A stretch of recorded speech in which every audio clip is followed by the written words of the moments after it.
Hello, I'm Sarah Choy. I'm a collection manager at the British Museum, and I'm talking to you today with my colleagues Ben Fox and Phil Jell about the mount making that we undertook for our recent World of Stonehenge exhibition.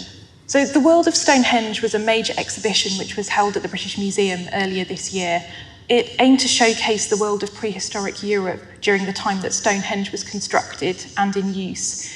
The video that you can see playing is a very short walkthrough of the exhibition, and it hopefully gives you a sense of its scale and final appearance.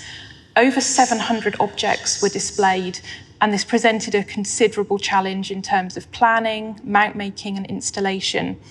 As well as a substantial number of objects from the British Museum's own collections, we borrowed from over 30 different lenders. Due to the scale of the exhibition, the mounts ended up being a combination of in-house and external fabrication.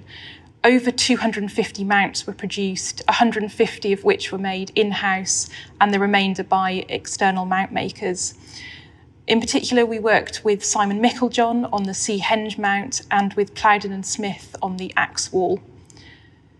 This talk is going to focus on three particular areas of the mount making. So firstly, a display of weapons, which typifies the standard mount design that was developed for the entire exhibition.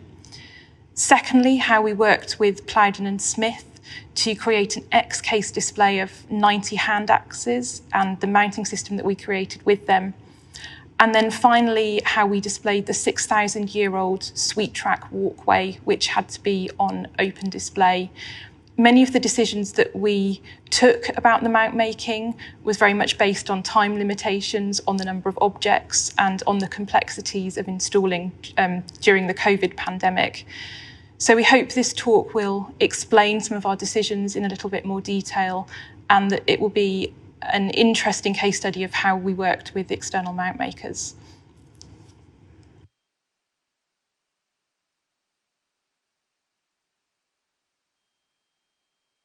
Hi, I'm Ben. I'm an assistant collection manager at the British Museum. And along with Sarah and Phil, I was responsible for making many mounts for the Stonehenge exhibition. And I'm just going to give you a short talk about how we went about some of that. With such a large number of objects in the exhibition, there was a keen desire to bring display arrangements to life with a creative use of spaces, lighting, and object mounts.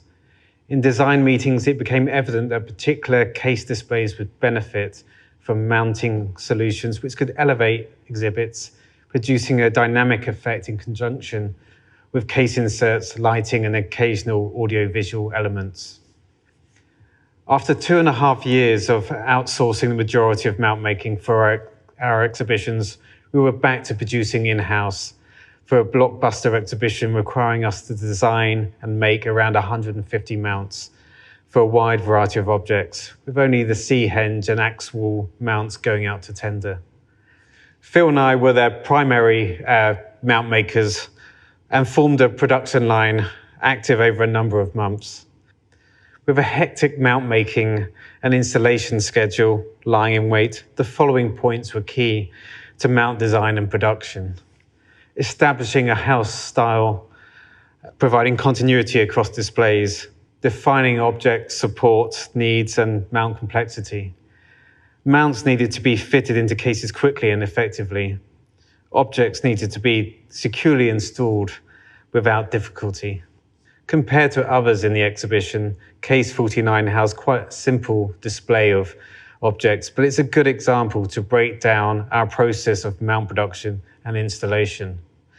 Entitled Blood, Violence and Sacrifice, the case was to display an arrangement of weapons that had been deliberately damaged after use in battle, offerings compensating for spilt blood. Swords and spearheads were bent and broken and their edges cut. In the photo, you can see the majority of the objects laid out where we were determining how they would be positioned. From early on in the design of this display, the exhibition curators wanted to somehow convey this weapon-destroying ritual with a dark and sinister tone. The design went for a number of revisions, with the weapons originally sharing a case with human remains. Working with curators, we established object arrangements and positioning, which fed into the case layout design and guided the development of mounts. In the display design, all the weapons point upwards. We later changed this so the spearheads were pointing downwards, which helps bring more energy to the display.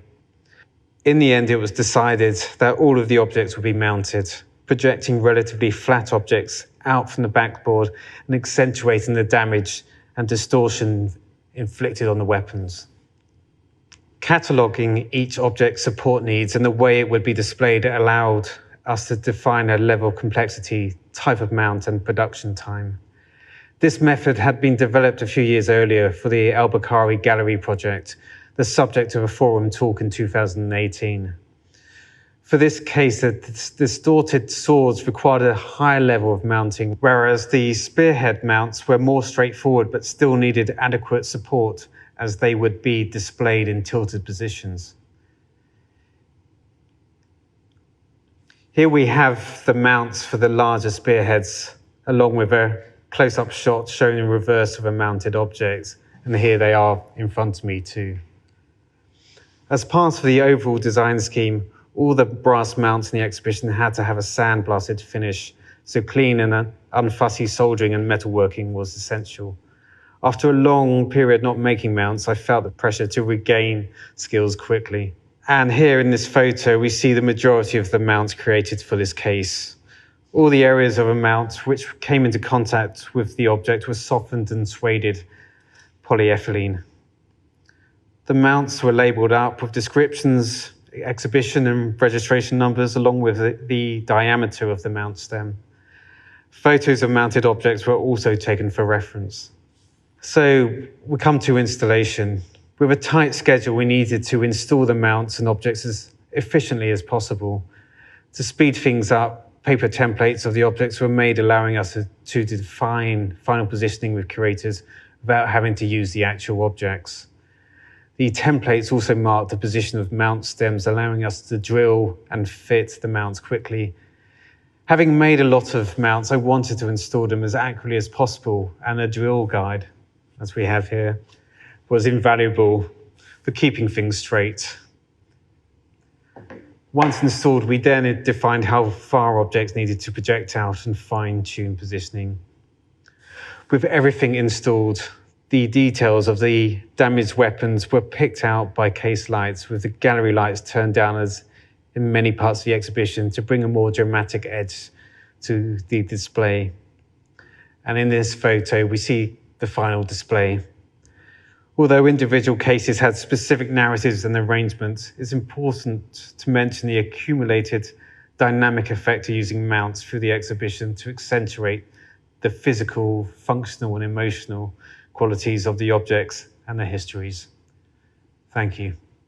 So a major feature of the exhibition was the axe wall, and the aim was to show a large number of hand axes to represent the point at which prehistoric populations started manipulating the natural landscape by clearing areas of woodland.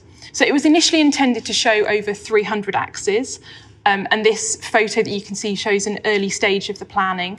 Fortunately, they abandoned the idea of 300 axes and it was reduced to 90, and this is to represent the number of generations who cleared the woodland.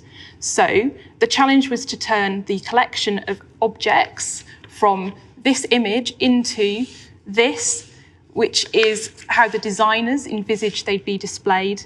And this is X-case on large perspex panels. I'm sure many of you who have worked X-case with portable objects and in perspex understand the challenges that that posed.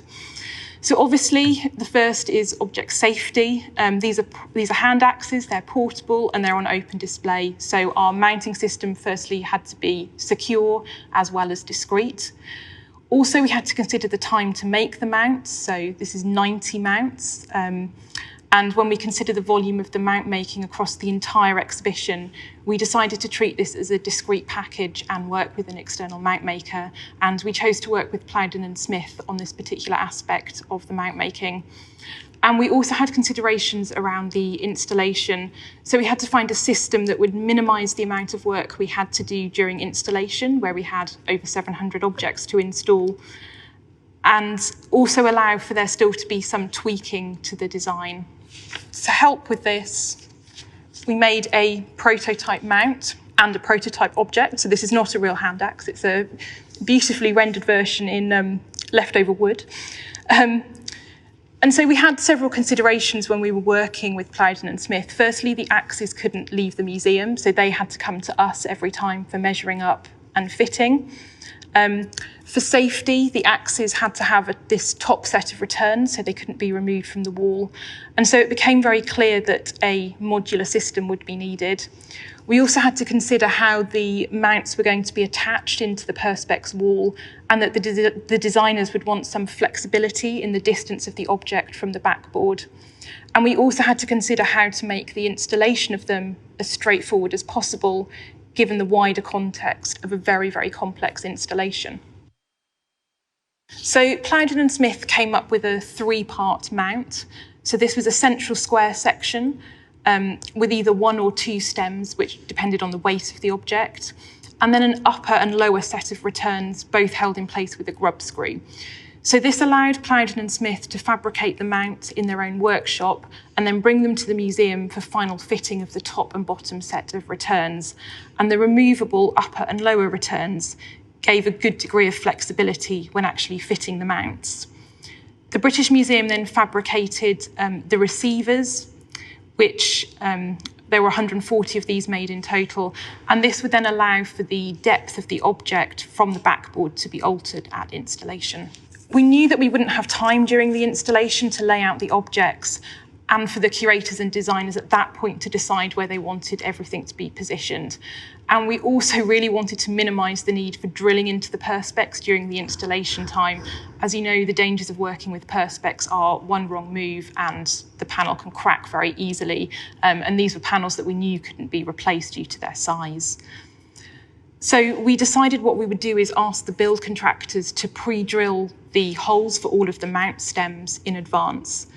So this meant that we had to do an extensive templating process.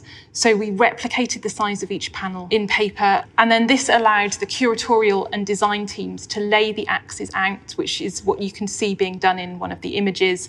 We then drew around each axe, and this then gave us a total of 5 different templates that we could use, so we knew exactly where each axe was going.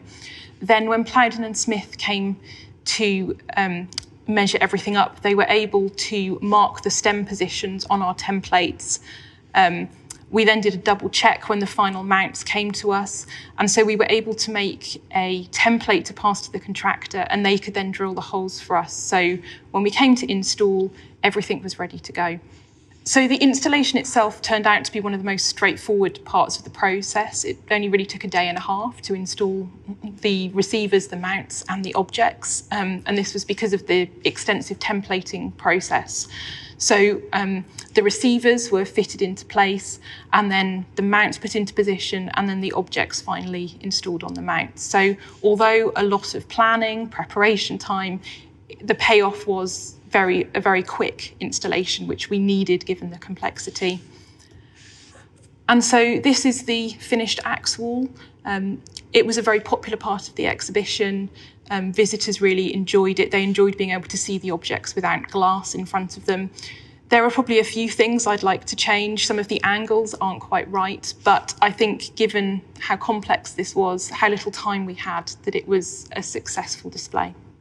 Following on from what Ben and Sarah have said about the development of the mount style for Stonehenge and the aesthetic choices informing our mount designs, I want to talk about a real showstopper object, so a standout part of the display that really punctuates the viewer's journey around our exhibition. There were several of these in Stonehenge. We had the extraordinary Seahenge monument, the extremely sort of ambitious and kind of great scale of the axe wall, and between the two, a section of a Neolithic trackway called the Sweet Track. So what's the importance of these bits of ancient bogwood? They were discovered in the 1970s by Ray Sweet during peat excavations, and what were uncovered were the remains of a 1.2 mile long trackway that was built in 3807 BC to cross the marshes of the Somerset Levels.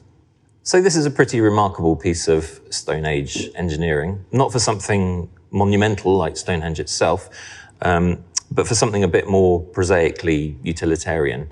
Although we do know that the trackway had cultural and symbolic significance, a large number of objects were found alongside the track, and there's too many of them and they're too precious to have simply been sort of people dropping things or objects falling through holes in pockets. The relatively small sample section, really, of the track that the British Museum looks after amounts to a little over 3 metres, which in terms of the trackway is obviously a small section, but as an object, that's still quite sizable. Many years ago, it was erected in the permanent galleries in a rather dated diorama surrounded by reeds which hid the metal poles and the fishing wire that were holding it in place. But for a long time, it's been in storage in a very large number of carefully labelled boxes. I had the old drawings from this display, which are almost as old as the track itself, and they indicated where the individual pieces went. But apart from that, it was really a question of starting from scratch. So this mount was always going to be several things coming together, a challenge to make this an aesthetically viable display, and also a way to discreetly recreate the object. And it was also decided that this was going to be on open display, so what I had to produce needed to also be a security mount. So in other words, the multiple pieces had to be suspended as if touching, but not touching, look as close as possible to how we think the track originally looked, and also needed to prevent overeager visitors from walking off with a piece. So at the beginning, I knew from the start that the mount was going to need to be very sturdy. The planks are oak, and the cross pieces needed to be supported at quite a high angle from the floor. As well as being heavy, these pieces are extremely fragile and friable. They fall apart as soon as you look at them, and the surface is very soft, so it was really important to have a method for fabricating a structure that minimalised handling as much as possible. Holding the pieces securely and eliminating bowing in the mount to avoid sections of the object coming into contact meant that the structure itself would have to be very rigid. So there was no real question that it was going to be a welded steel mount. Another advantage of welding the mount was that, in a sense, I could pick a starting point of the object, and then using spot welds, I could tack together a structure piece by piece that allowed for a lot of adjustment. So we have this very useful, idealised archaeological diagram of the trackway in the section, which gave me the basic methodology. But obviously it wouldn't be possible to just measure each piece, draw up a simple plan and go away and make something. I had to constantly check each component of the mount against the object and its surrounding parts. And I also didn't have a secure prep space big enough to have the track assembled in anything other than small sections at a time.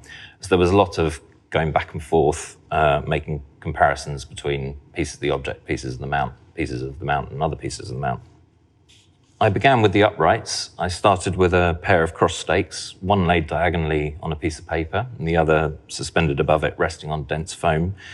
And then I played around with the angle between the two to find a minimum and maximum range that would allow me to fit the base rail snugly underneath the crossing point and the plank to fit similarly above it. I then checked that each of the other pairs of stakes could meet at a similar angle, whilst allowing for that clearance above and below for the other corresponding planks and base rails. And that gave me a rough data set from which I was able to work out a kind of modal average. From this, I was able to gauge an appropriate consistent height for the planks of the walkway to sit at and an ideal angle for all of the stakes. This was obviously just a starting point and a readily alterable one. The Neolithic builders would not have been out there with protractors and tape measures. But I thought that a certain uniformity would help highlight the consistency of purpose, really, that had allowed Neolithic craftspeople to extend this construction over almost 6,000 feet. So I made a support for each individual stake, a strut that fitted to its unique shape and would fix to the baseboard with arms to cradle the stake in place. Then 2 completed stakes were placed back to back, crossing over with the right amount of space below and above. And at this point, I used wooden boxes to hold the planks in place above the stakes at the predetermined height. I could therefore make easy adjustments to check that everything fitted and was brought into near contact. Once I was happy with where the struts needed to meet, I marked the point welded them together back to back into an X-brace, and then fixed them to a baseboard. With the planks suspended on the boxes, I was then able to measure for and fabricate a section that would fit to the top of the X-brace and support the underside of the plank. There was need for a lot of adjustment and flexibility in these because the stakes are all different widths and shapes, as are the planks. So now each finished X-brace was able to support a pair of stakes and one end of the plank. I then attached a joining strip between the braces under where two of the planks were going to sit to give the span proper support.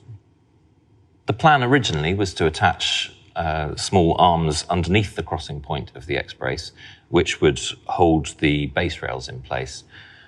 Unfortunately, for 3 of the 4 weeks that I'd set aside to construct this mount, the welding shop at the museum was unexpectedly, and for me, disastrously off limits to staff, and so I had to adjust my plans.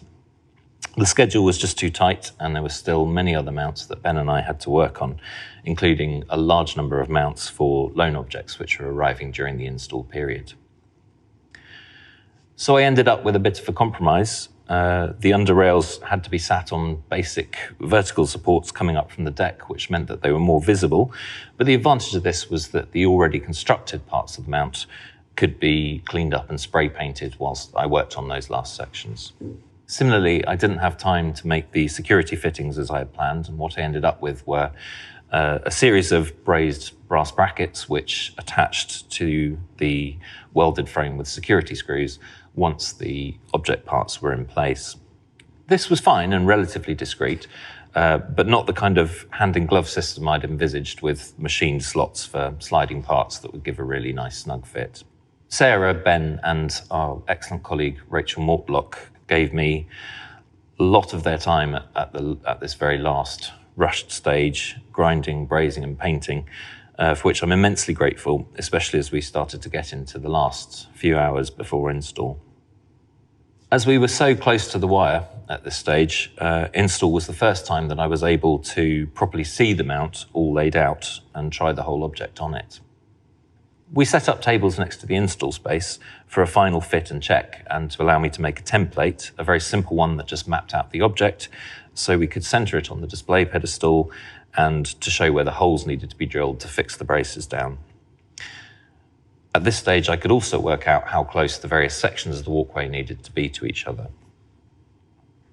Then it was a relatively simple matter of removing the object, taking the mount apart, and reassembling the entire structure on the exhibition pedestal and placing the object pieces back on it. There are times in our profession when we get to work on really special objects and challenges, and the prospect of reassembling a 6,000-year-old boardwalk was extremely exciting. And it's those moments of excitement, I think, where we want to produce our best work. Work we can be really proud of.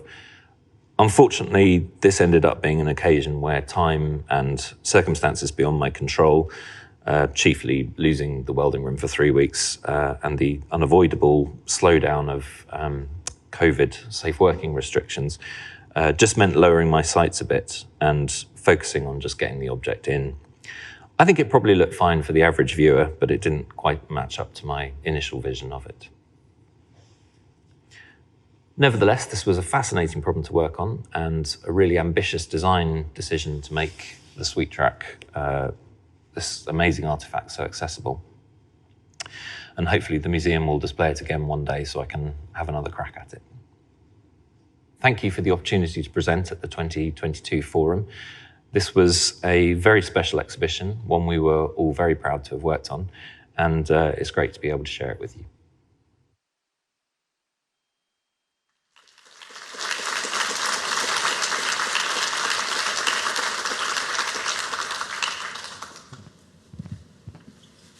Thank you, Sarah.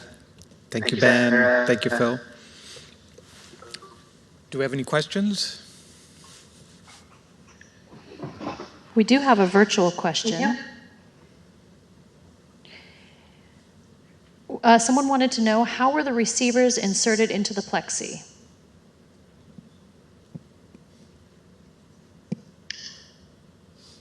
Are you going to answer that, Sarah, or they were screwed in, weren't they, Phil? Yeah, they're basically the sort of fairly standard receivers that I think you're all familiar with. Yeah.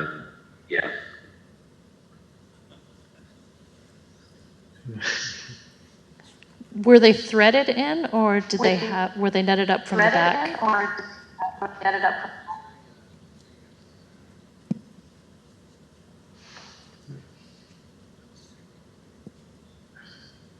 Yeah, I think they're pretty. Yeah, just who's doing about also. I can't remember. Were they kind of like, and also had nuts at the back as well? Kind of, Phil, yeah. Thank you. To Phil, I think, what would you do differently on the sweet track mount in the future? It looked pretty darn good as it is.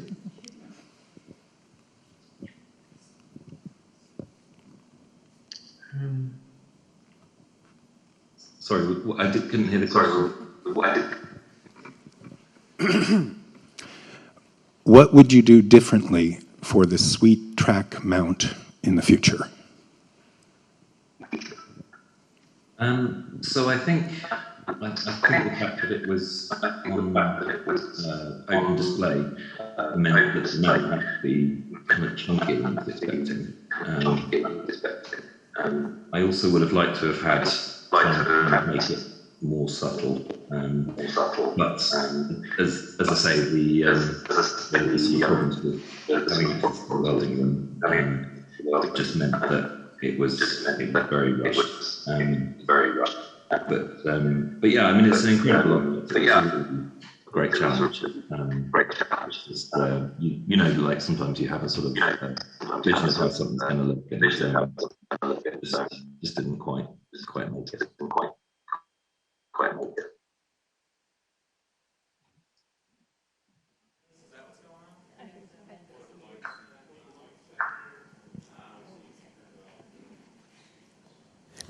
It might be helpful if you could mute your speakers unless you're talking. We're getting some feedback.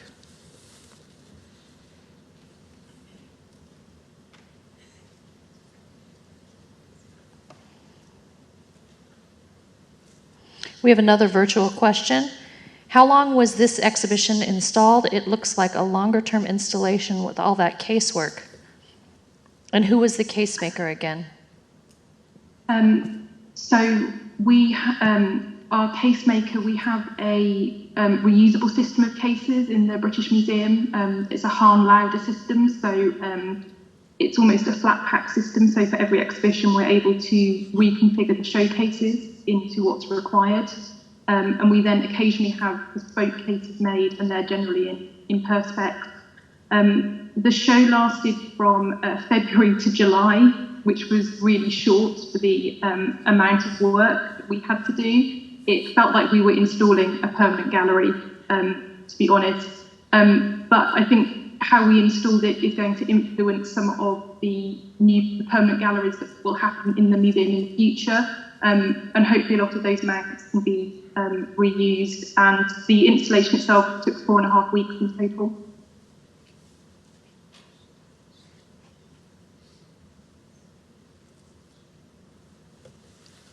Any more questions?